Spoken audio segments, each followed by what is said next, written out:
Yahweh, pour ce jour, ce 28e jour de notre programme de jeûne et de prière de 40 jours. Merci Seigneur de nous soutenir jusqu'à ce point, de nous donner tous les jours la force et la vitalité dont nous avons besoin. Merci Seigneur, Saint-Esprit, d'être avec nous depuis le premier jour et chaque jour, nous nourrissant de la parole, la bonne parole dont nous avons besoin, nous donnant les instructions où aller, nous enseignant chaque et tous les jours et nous donnant les prières dont nous avons besoin. Merci Seigneur Saint-Esprit pour l'écriture du jour. 1 Timothée 1, versets 8 et 10. Je lis. Nous n'ignorons pas que la loi est bonne, pourvu qu'on en fasse un usage légitime. Nous savons bien que la loi n'est pas faite pour le juste, mais pour les méchants et les rebelles, les impies et les pécheurs, les irréligieux et les profanes, les parricides et les meurtriers, les débauchés, les homosexuels, les voleurs d'hommes, les menteurs, les parjures et tout ce qui est contraire à la sainte doctrine.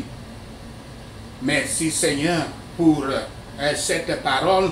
Loué soit ton saint nom Yahweh. Le Seigneur nous enseigne aujourd'hui au sujet de l'obligation de la loi. Obligation de la loi. Obligation de la loi. Je suis certain que chacun d'entre nous a entendu un chrétien dire quelque part: l'Ancien Testament a été supprimé avec la venue du Christ et les chrétiens n'ont pas besoin de le respecter. Beaucoup de chrétiens prétendent que les lois de l'Ancien Testament ne s'appliquent pas à nous parce que Yahshua était l'agneau venu pour éliminer la loi et les règlements et ses règlements. C'est juste un autre bouc émissaire que certains chrétiens utilisent pour ignorer les stricts commandements de Yahweh.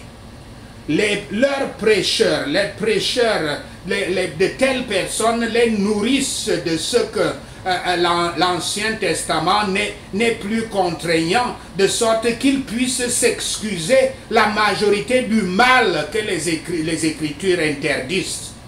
Ce n'est qu'un mensonge que Yahshua Christ lui-même a mis à nu, a dégagé. Je cite: car je vous le dis en vérité, tant que le ciel et la terre ne passeront point, il ne disparaîtra pas de la loi un seul iota ou un seul trait de lettre jusqu'à ce que tout soit arrivé.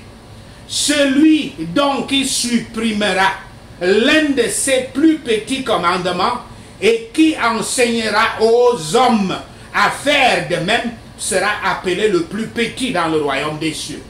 Mais celui qui les observera et qui enseignera à les observer, celui-là sera appelé grand dans le royaume des cieux. Fin de citation. Ça, c'est la parole de notre Seigneur Yahshua dans Matthieu 5, versets 18 à 19. La vérité, c'est que pour se convertir au christianisme, il faut connaître et obéir à la loi et aux prophètes, c'est-à-dire l'Ancien Testament.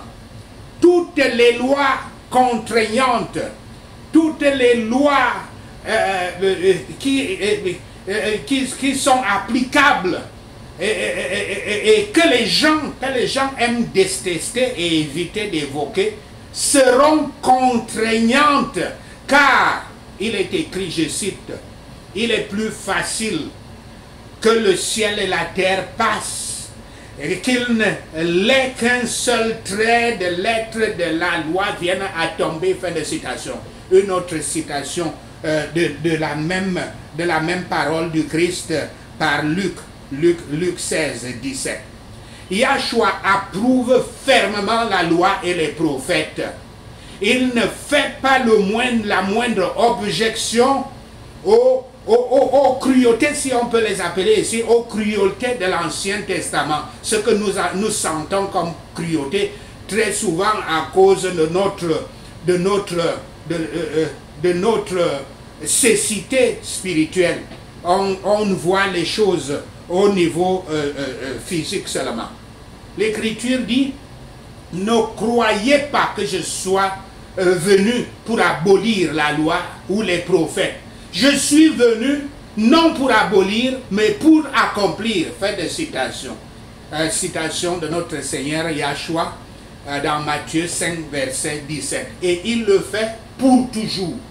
Il accomplit la loi pour toujours.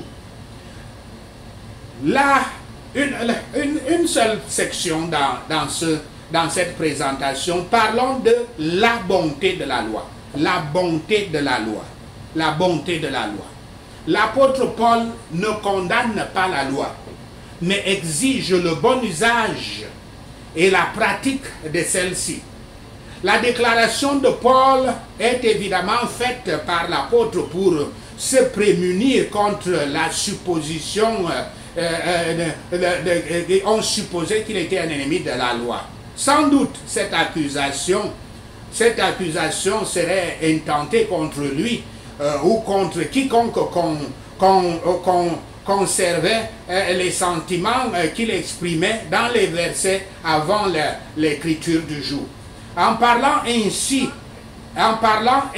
de ce que ces enseignants considéraient comme si important dans la loi, il serait naturel qu'il déclare qu'il était un ennemi de la loi elle-même. Et il serait heureux de voir toutes ces réclamations abrogées, tout ce qu'il voulait dire, que tout cela soit abrogé, c'était leur but. Paul dit qu'il ne conçoit rien de tel. Il a admis que la loi était bonne. Il n'a jamais été disposé pour un seul instant à la mettre en question. Il avait seulement demandé qu'elle soit bien comprise et correctement appliquée. Paul n'a jamais été disposé à remettre en question l'excellence et l'utilité de la loi de Moïse, mais elle pourrait peser sur lui et sur d'autres à cause de ses accusateurs. L'apôtre dit ceci pour empêcher une objection qui pourrait lui être faite qu'en voyant qu'il avait critiqué si durement ceux qui aimaient être enseignants de la loi. Il était lui-même contre la loi et la prédication et l'usage correct de la loi. Mais il n'aurait pas conclu cela, il serait jamais arrivé à une telle conclusion, car lui et ses compagnons de travail dans le ministère et tous les vrais croyants savent que les Écritures sont de la vérité, de l'accord de la loi avec l'évangile et de leur propre expérience même, que la loi est bonne, pourvu qu'elle soit utilisée de manière légitime et à des fins légitimes. Et cela doit être compris non pas comme la loi cérémonielle, vous voyez toutes ces lois-là, comment on doit faire les sacrifices et tous les rituels juifs. Ce n'est pas de cela qu'on parle. Cette loi-là, elle était déjà abolie en raison de la faiblesse et de l'indubitabilité, de sorte qu'il n'y avait pas d'usage licite pour elle. Mais Paul parle de la loi morale, celle qui se trouve dans tout l'Ancien Testament, celle qui transpire dans tout l'Ancien Testament, la loi morale qui doit être bonne, puisque l'auteur de celle-ci est Yahweh, et qui n'est que bon, et rien d'autre que ce qui est bon peut venir de lui. La loi strictement morale est une copie de la nature de Yahweh, transcrite de lui-même ainsi que de ses propres mains, et elle est une déclaration de sa volonté, et elle est estampillée par son autorité, et doit donc être bonne. La question de bonne contient, la question donc est bonne. Elle contient de bonnes choses, oui, des choses excellentes et merveilleuses. La question est honnête et moralement bonne. d'aimer la miséricorde, de faire justice, de marcher humblement avec Dieu.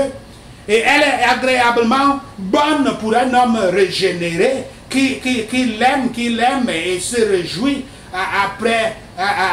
se réjouit de l'homme intérieur et le sert avec son esprit. Bien que l'esprit charnel ne puisse pas être sujet à cela, mais la rejette et se rebelle contre elle, et elle est aussi avantageusement bonne. Car bien que l'obéissance ne soit pas profitable à Dieu, mais l'obéissance est profitable aux hommes. Et bien que la vie éternelle ne soit pas obtenue ici par cette loi, ni aucune récompense donnée pour la garder, mais en la gardant, il y a une récompense. Et que la paix est appréciée, dont les transgresseurs sont étrangers, elle est bonne dans les usages, tant que les pécheurs, tant pour les pécheurs que pour les saints. Pour les pécheurs, elle est utile pour la connaissance du péché, pour les convaincre les sensibilités avec elle et se préoccuper de cela, ce qui est effectivement fait lorsque l'Esprit de Yahweh s'installe et apporte ce commandement dans le temple du cœur, on peut dire.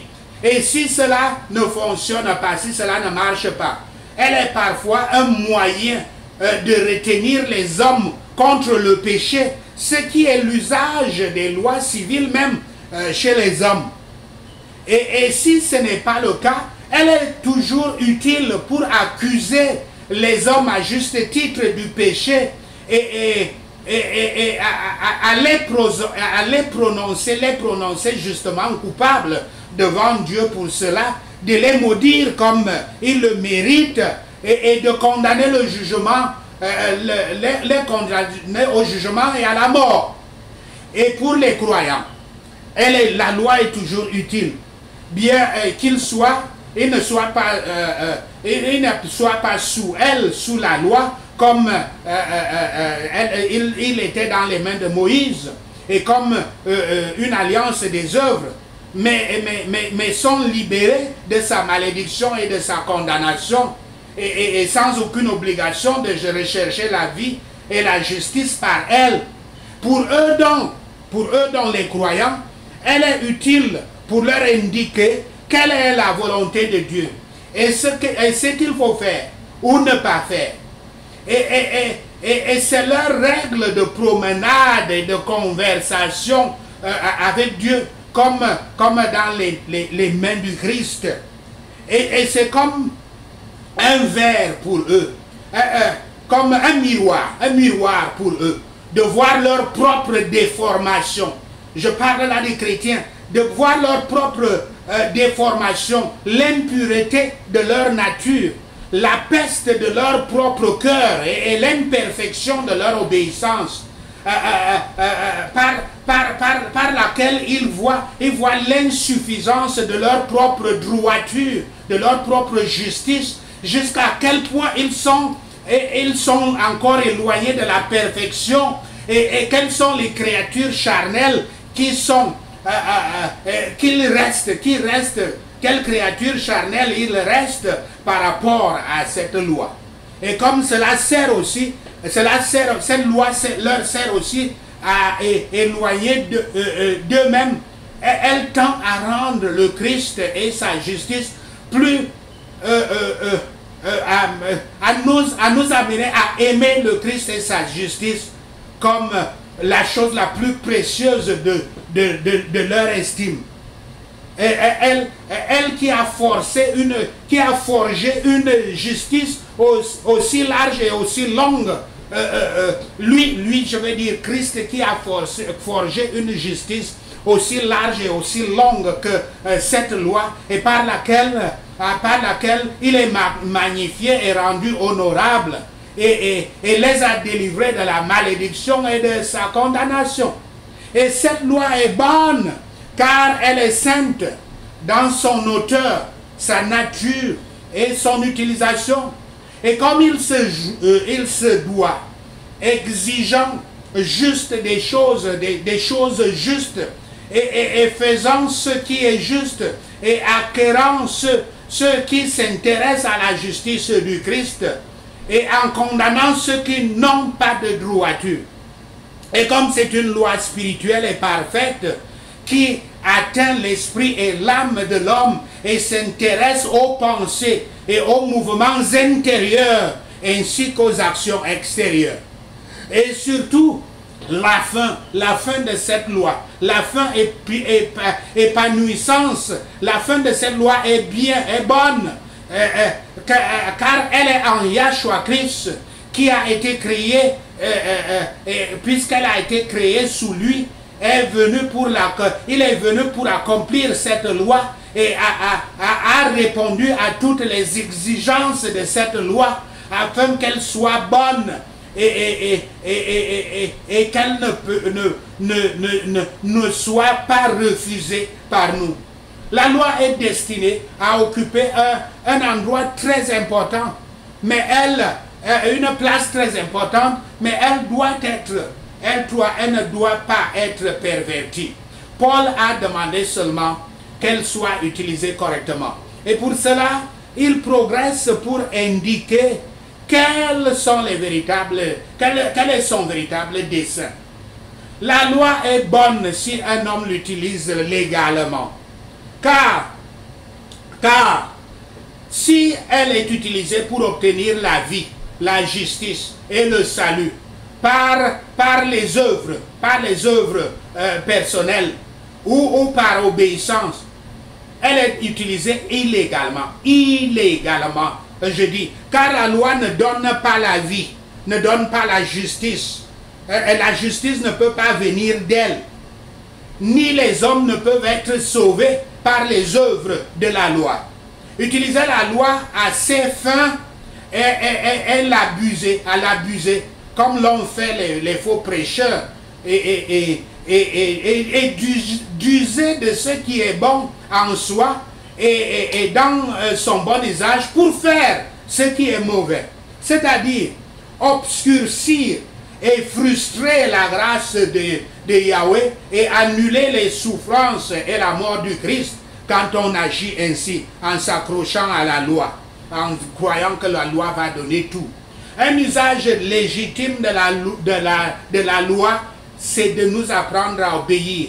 Et d'obéir effectivement, comme dans les mains du Christ, le roi des saints et le législateur de son Église, d'un principe d'amour à lui, dans l'exercice de la foi en lui, sans aucun point de vue rebelle, égoïste, sans faire confiance ni dépendre de ce qui est accompli en obéissance, mais en vue de la gloire de Yahweh, de témoigner de notre assujettissement au Christ et de notre gratitude envers lui pour les faveurs reçues de lui. Le professeur, l'enseignant de la loi dont parle donc l'apôtre Paul, conscient de cette grande vérité, doit maintenant doit maintenant aller au détail comme il le fait dans l'écriture du jour. La célèbre loi, la sévère loi mosaïque a été promulguée des siècles avant que le Messie, Yahshua, ait donné aux hommes sa nouvelle loi. La loi de Moïse n'était donc pas promulguée pour un homme juste, entre guillemets, un homme juste, c'est-à-dire pour un chrétien, au vrai sens du terme, qui a cherché et trouvé la justification par la foi dans Yahshua Christ et qui, sanctifié par le Saint-Esprit, vit une nouvelle vie. Ça, c'est le véritable chrétien. En d'autres termes, le maître, l'enseignant, dit Paul, doit enseigner au troupeau d'Éphèse le véritable usage des interdictions de la loi, à savoir qu'ils servent à convaincre un homme de son état désespéré et lui montre qu'il était esclave du péché, dans la servitude misérable, la loi qui le rendait amèrement conscient de son état ne lui donnait aucune aide pour se libérer. Le professeur, l'enseignant, devrait donc s'appuyer sur les gens pour qui la loi, bien qu'elle fût, si elle servait à ouvrir les yeux des hommes pour voir leurs véritables conditions, n'était pas faite pour eux s'ils étaient comptés parmi les justes, c'est-à-dire s'ils avaient accepté déjà le Rédempteur. Dans le cas de ces sanctifiés, la loi morale a été écrite dans leur cœur et a été incarnée dans leur vie. C'est effectivement cela. La loi est dans le véritable chrétien. De façon que tout ce qu'il...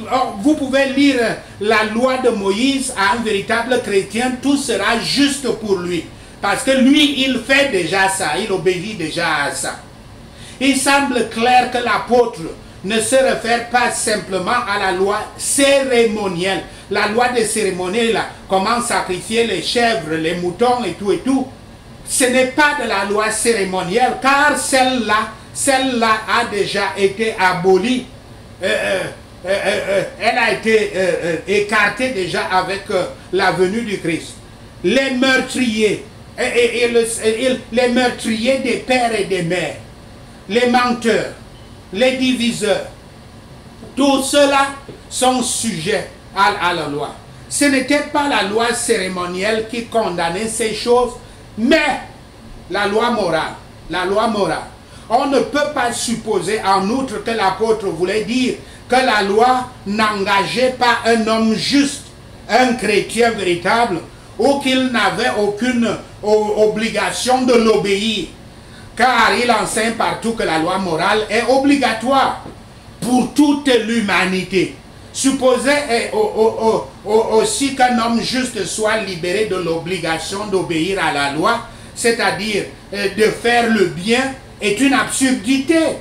Il ne semble pas non plus dire que la loi n'a pas été donnée dans le but de justifier un homme juste, car il s'agissait à l'origine de l'un de ces desseins, des desseins de la loi.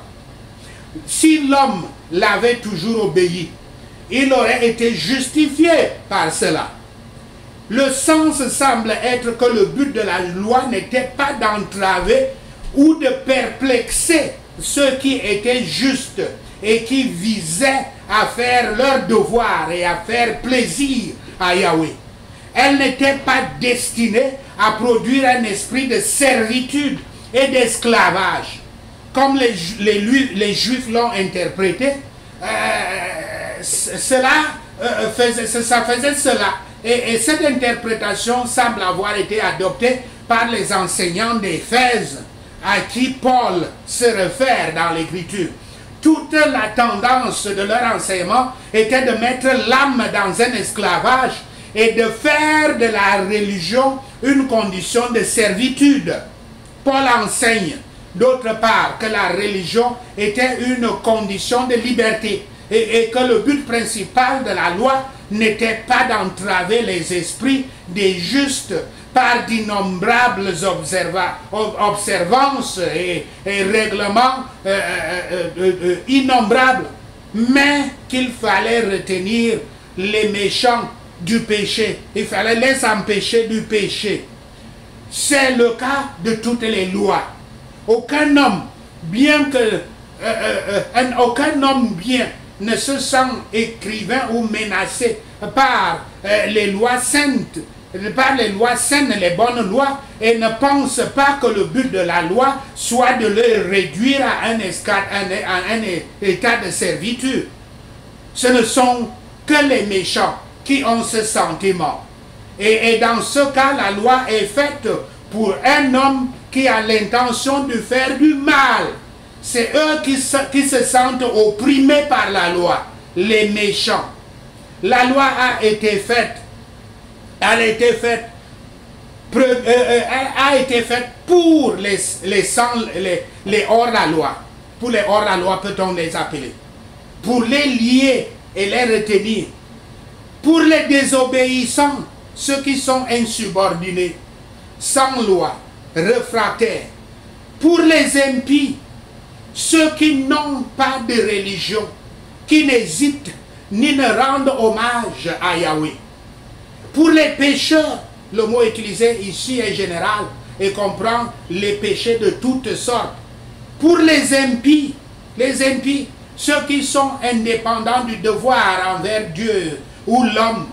Pour les profanes, ceux qui sont impies ou qui sont des moqueurs.